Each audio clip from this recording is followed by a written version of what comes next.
Hello everyone, welcome to my channel. Today we are going to continue the same question paper. In the last video we have done the paper, that is UGC NET JRF English paper 2 June 2023 shift 2. So we are going to continue that paper. After I finish this paper, we will switch on to 2023, 24 and 22. Okay, and we will also see the paper that is the paper that has been conducted, the exam which has been conducted on the day January 7th, 2025. Okay, let's see this thing. The location of culture. See, the location of culture is I think it's Homi K. Bhabha. Okay, let's see.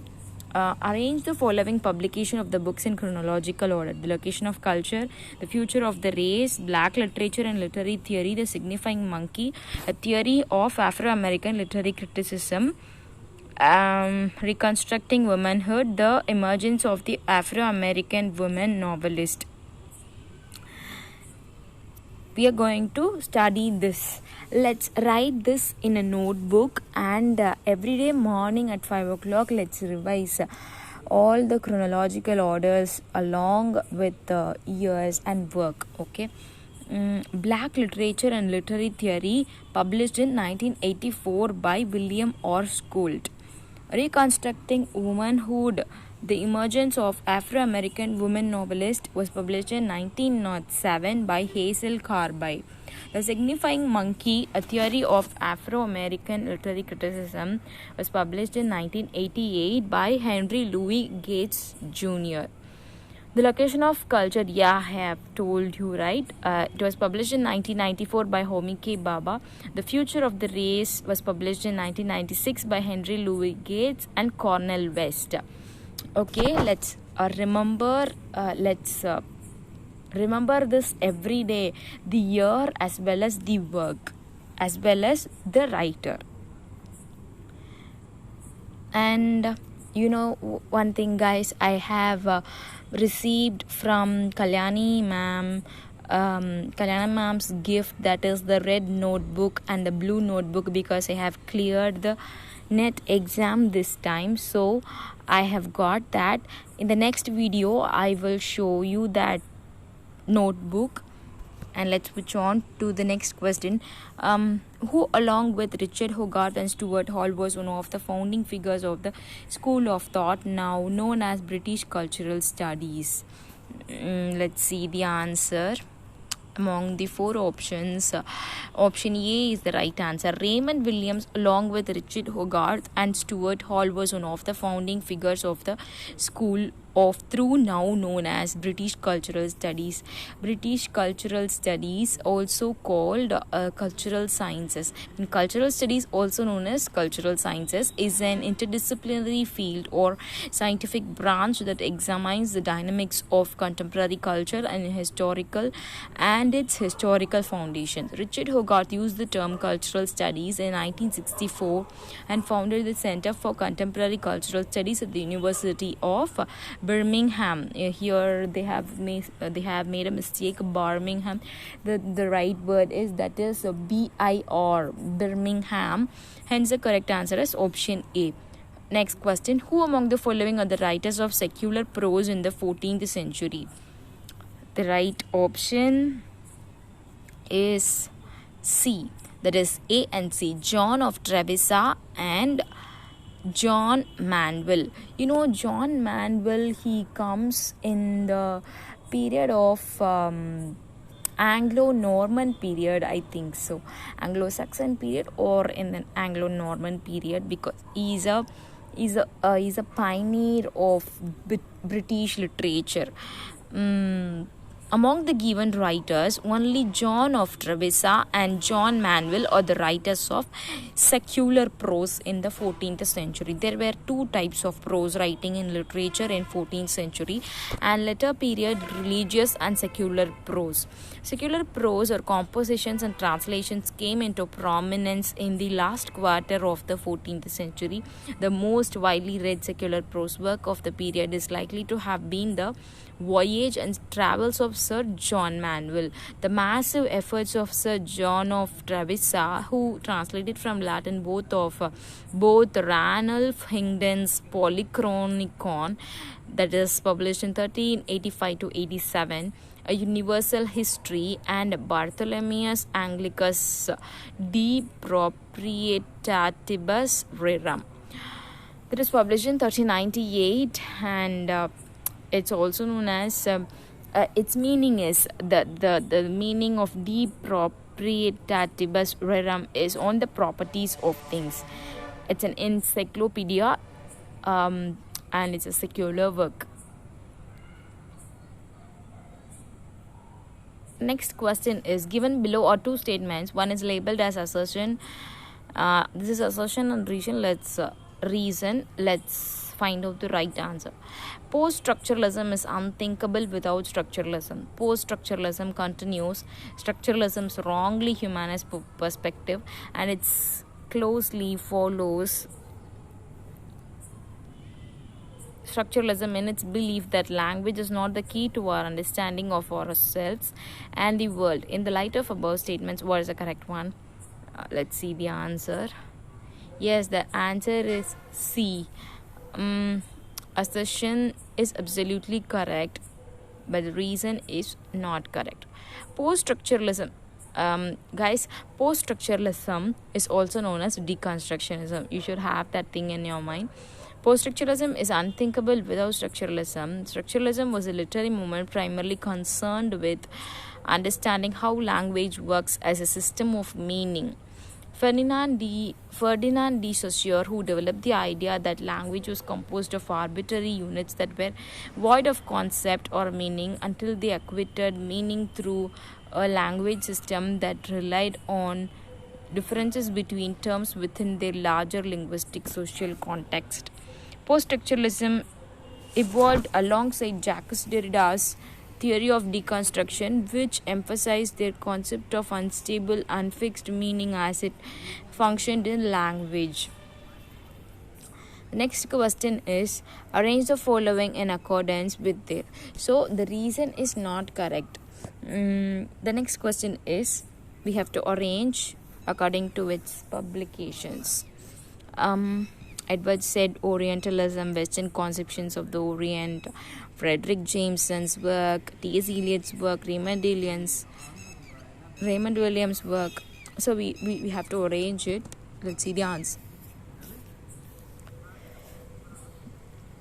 Notes towards the definition of culture was published in 1949, and it was by T.S. Eliot, Thomas Stearns Eliot. And Rise of the Novel was published in 1957, and it was by Ian Watt. Keywords was published in 1976, and it was published Keywords was published in 1976. It was by Raymond Williams. Raymond Williams, he is one of the pioneers of cultural studies, and sorry for the small mistake, guys. And Edward Said's Orientalism, Western Conceptions of the Orient, it was published in 1978. Frederick Jameson's The Political Unconscious Narratives as a Socially Symbolic Act was published in 1981. So let's remember this year as well as the work as well as the writer. And the next question is, arrange the chronological sequence. See guys, the works has been given here and we have to arrange it chronologically. So already we have seen that Notes Towards the Definition of Culture was published in 1949. And also, let me tell you one thing. T.S. Eliot's Wasteland was published in, you please give me in the comment section.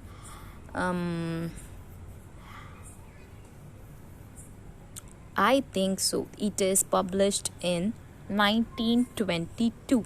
Yes. Okay, let's see the answer. Yes, The Sacred Wood was published in 1920. Metaphysical Poets 1921. Guys, we have to remember the works of T.S. Eliot, Charles Dickens, Henry Fielding, and then Charles Lamb, and then Jane Austen, and then because Pride and Prejudice, Sense and Sensibility, Mansfield Park, Emma. So these are the works they will be continuously asking in the NET exam. And certain authors we have to by heart. For the sake itself, we have to by heart. No way. Then only we can be able to clear the NET exam. So Sacred Wood 1921, Metaphysical Poets 1921, Function of Criticism is 1923, The Use of Poetry and Use of Criticism is 1933, Notes Towards the Definition of Culture is 1949. Okay, the next question is, who was the author of Novum Organum? Novum Organum is, it was by Francis Bacon, I think so. Yes, Francis Bacon. It is a philosophical work by Francis Bacon, written in Latin and published in 1620. Let's have it in mind. You know, guys, Advancement in Learning and the Novum Organum, Paradise, sorry. It was by Milton. And the New Atlantis. So these are the works by Francis Bacon. So you have to remember the works of Francis Bacon according to the chronological order, as we by heart the works of Charles Lamb, Charles Dickens, and T.S. Eliot. So this was Novum Organum was published in 1620. The title is reference to Aristotle's works Organon, which was his treatise on logic and syllogism. The classic text was written in Latin and translated to English as New Instrument of Science.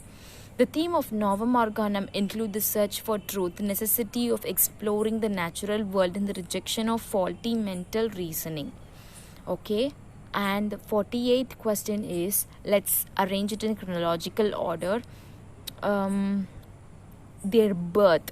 See, Goethe is the author of Faustus, and Oscar Wilde is the author of Importance of Being Earnest. Bertolt Brecht is a German writer, I think so. Please check, guys. Eugene O'Neill, and then Molière. So let's see who is the first one. I think so. Molière is the first one. Yes, he is a French writer. Molière, 1622 to 73, was a French actor and playwright. Yes, guys. And then Goethe, Johann Wolfgang von Goethe. He was born in the year 1749. Was a German poet,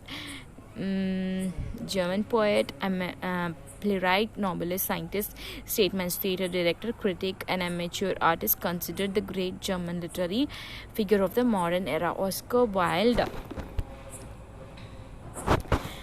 an Irish wit, poet, and dramatist. He was born in the year 1854, and his reputation rests only on his novel The Picture of Dorian Gray, 1891. Let's remember his works in this question itself, 1891, and his chronic masterpieces, Lady Windermere's Fan. You know, guys, Lady Windermere's Fan is a important work to be remembered and to be known by the literature students. It was by 1892, and The Importance of Being Earnest, 1895. Eugene O'Neill, an American playwright, was born in the year 1888. Awarded the 1936 Nobel Prize in Literature. Bertolt Brecht, yes, as I told you, he is a German playwright and poet and theatrical reformer. 49th question, that is deconstruction. Let me tell you the answers here itself. Let me try to say the answer. Habitus hegemony is Antonio Gramsci. So B is B matches 2. And then deconstruction, interpolation, I think so. Habitus is Pierre Bourdieu. So C matches 4. Let's see that is correct or not. Deconstruction is Jacques Derrida. Interpolation is Louis Althusser. Yes, let's see whether it is correct or not.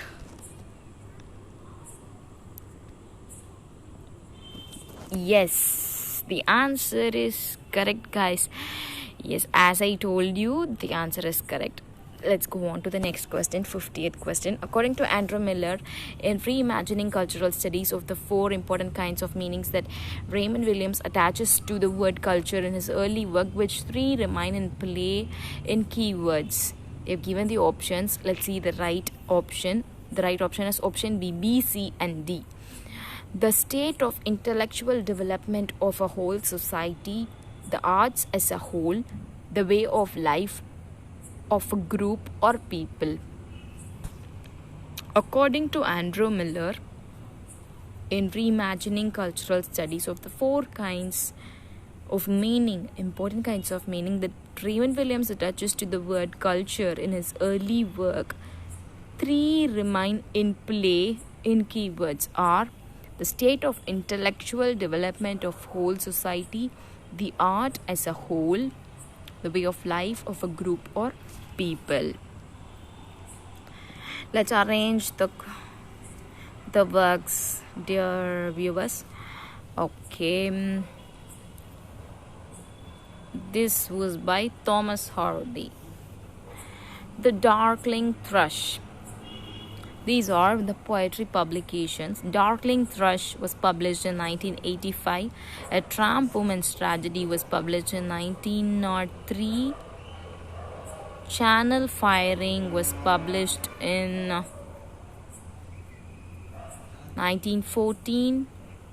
And then The Time of the Breaking of Nations is published in 1915. And then In the Time of Breaking Nations 1915, He Never Expected Much was published in 1928. So the right answer is option B. Okay, guys, please check, guys. I think so the Darkling Thrush has been published in 1885, I think so. Please check. Which of these do M.K. Naik and Shyamala? Guys, M.K. Naik has written a work that is the history of English literature. While if they ask and match, you should match that correctly according to the author. And Shyamala Narayan claim about Indian English drama, Indian English literature, 1980 to 2000, a critical survey. Which of these do? Okay, so the right answer is option B. It is a sick man of Indian English literature. They claim about this work that is a sick man of the Indian English literature. This examines the literary productions of 1980 to 90 in the genres of fiction, poetry, drama, non-fictional prose. So they have asked from which poem they have taken these lines. My man, my sons, forming the axis, while I, wife and mother, insignificant as a fly, climb the glass panes of their eyes. So let's identify. The correct option is option D. Option D, A Widow's Lament. The lines, my man, my sons. These lines are taken from A Widow's Lament, written by Kamala Das in 1995. Who among the following is the author of the novel Typee, A Peep at Polynesian Life? I think it is by Herman Melville. He's the American writer. Yes. Typee, A Peep at Polynesian Life is the first novel by Herman Melville. And And the next question is 1555. Let's arrange the order of the works given here. Okay. The appropriate or chronological order of the publication is Treatise on Human Nature, published in 1739 by David Hume, an inquiry concerning human understanding. It's also an essay. These are all the essays, guys, prose works. I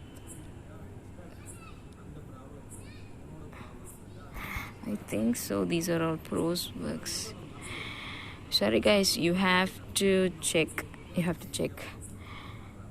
Inquiry Concerning Human Understanding by David Hume by 1748, published in The Social Contrast by Jean-Jacques Rousseau. He is a Russian writer, I think so. Russian or German or French one.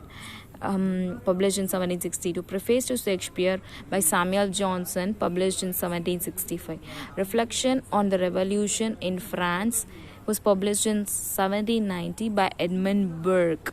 Edmund Burke has also written a work that is an essay concerning human understanding, the sublime and the beautiful, I think so. Please check, guys. So that's it for this video, and we'll meet soon in the next video. Till the time we meet next, bye from UGC Net English Literature.